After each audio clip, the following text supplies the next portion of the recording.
welcome to Arise News. You're watching the Global Business Report right here live at the Transcorp, the brand new Transcorp Event Center here in Abuja, Federal Capital Territory, and we are live at the Afrexim 2025 annual meetings. We're kicking off the show because we had a little bit of a delay. I'm Rotu Sodiri, happy to be here talking to you, all our viewers across the world, and we are here with a guest. We're kicking things off right off the bat with the Chief Operating Officer of the Afreximbank Caribbean Office, Mr. Okechukwu Ihejirika. You're welcome to the show. Good morning to you, sir. Yes, thank you very much. I want to kick things off by asking you about the relationship between the Afreximbank and what you have established with the Caribbean based on your office presence. Thank you. So the issue about the discussions around Africa and Caribbean collaboration has been something that is in the discussion in the past. And what we found out was it was all talks, all discussions, but no action. So what has happened now is that Afreximbank has made a deliberate decision to lead from the front by trying to connect brothers and sisters who are divided by the Atlantic Ocean and of course years and years of slave trade to bring us closer together. You know, we have cultural ties, we have historical ties that binds us together, but no deliberate effort has been made to connect us, and then this is what Afreximbank thinks is priority, because under our diaspora program we had to make a deliberate effort in that regard. So tell us about the office that you have in the Caribbean and the kind of, you know, what the day-to-day operations and what the mission that you're trying to complete there. So the whole idea is to change the narrative, more like to change, rewrite the middle passage, which is what we call it, the new middle passage. We can now see African capital flow into the Caribbean. So because we want to say, well, the much talked about South-South trade is just a myth if there are no practical means to showcase this. And this is what Afreximbank is trying to showcase, you know, to say the fact that we need to connect ourselves has been hindered because there's nobody providing the leadership that's required.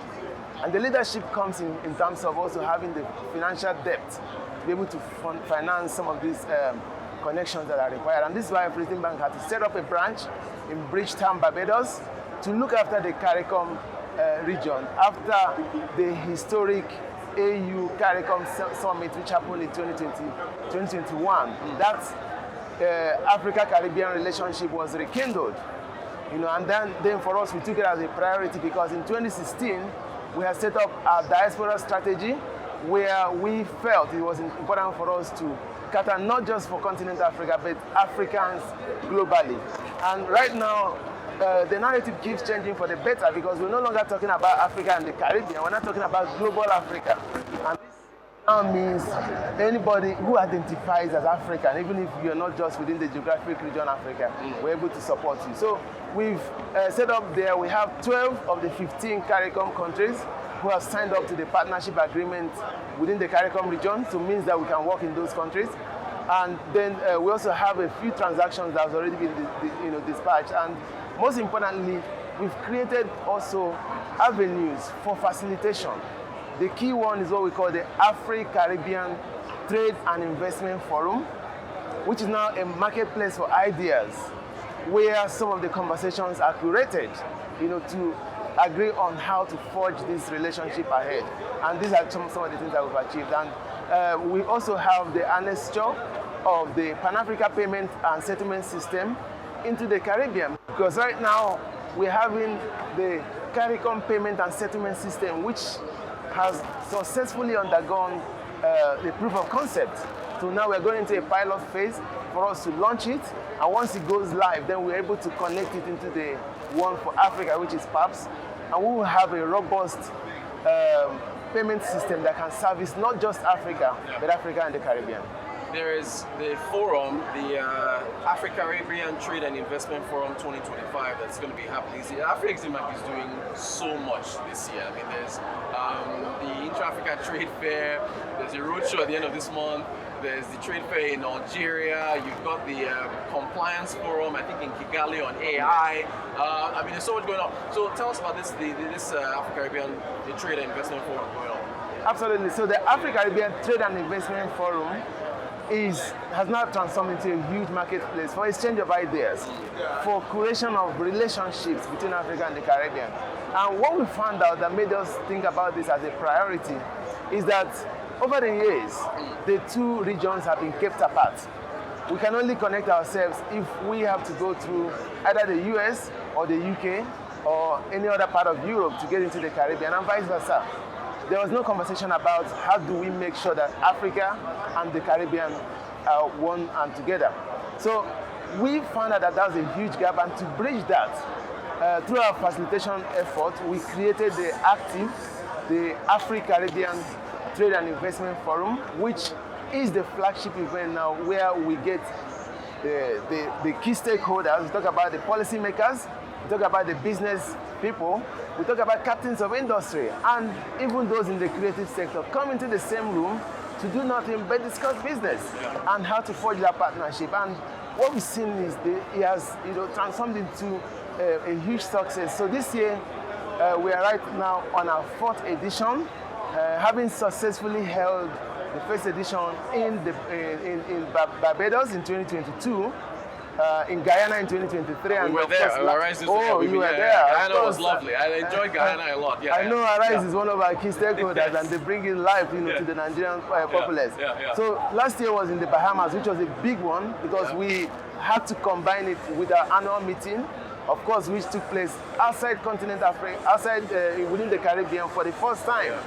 So, and that pulled together over 4,000 people. So cumulatively, we have a record attendance in all these events. In fact, record attendance of over 6,000 people who have attended. We have deals, amounting over $7 billion, also signed.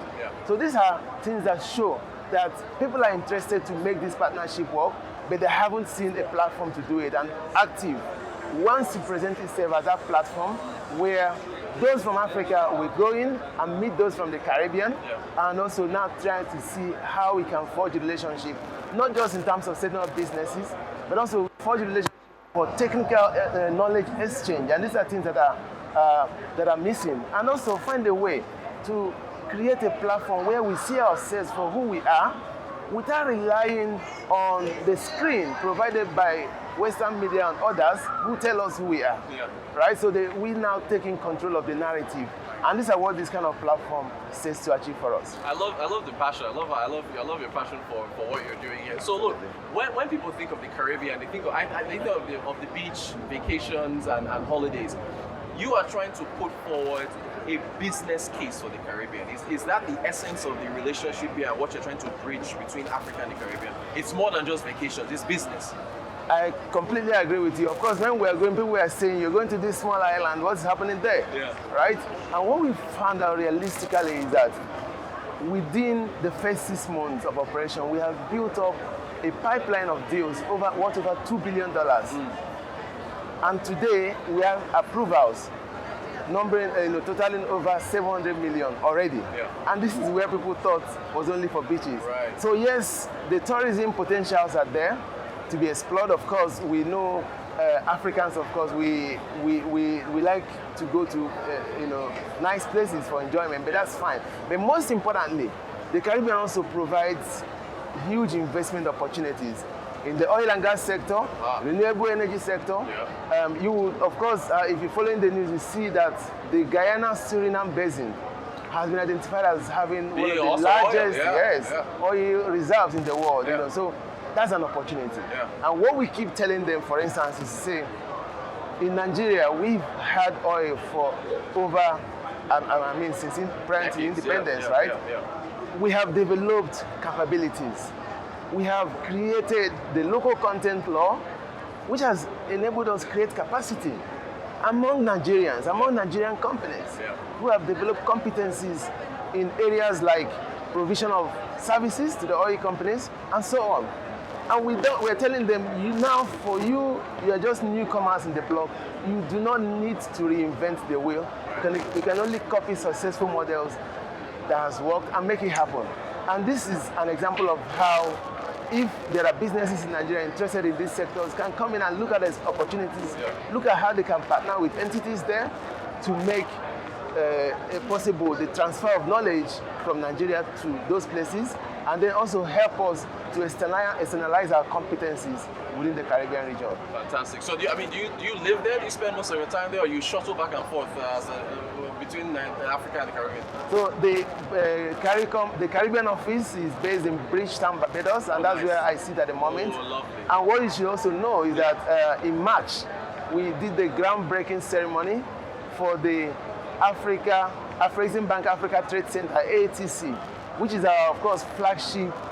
We have one here in Abuja. Yes, we have one in Abuja. Yeah. For all the locations where we have regional offices, we are hoping to have one. So the first outside continental Africa is going to happen in Bridgetown, Barbados. And what that signifies is that, yes, Afreximbank didn't go there for excursion. We didn't go there for the beach. You went there for work. We are there to stay, and we are definitely going to stay in the Caribbean. Yeah, fantastic. Yes. Final question for you. Do you see the relationship growing further in the years to come? We talk to you a year from now, 2 years from now. How do you see the Africa-Caribbean relationship going forward? It's a one-way traffic, right? So for me, I say this is an idea whose time has come. Right. And the point is that the reawakening that we're seeing, the kind of support that we're seeing in this Ghana shows that everybody has actually been waiting for who will bail the cat, the proverbial who will bail the cat. Yeah. And so having led that, we are now seeing conversations evolve. Previously, we were only talking about the problems, and you can ruminate over your problem for all you care, and nothing happens. Right. So with Afreximbank coming in, gradually identifying one problem area, there was no connection, businesses here can't talk to businesses there, we created Active. That is solutioning. The next is we understand air connectivity is a challenge. We don't have direct sea connectivity as well.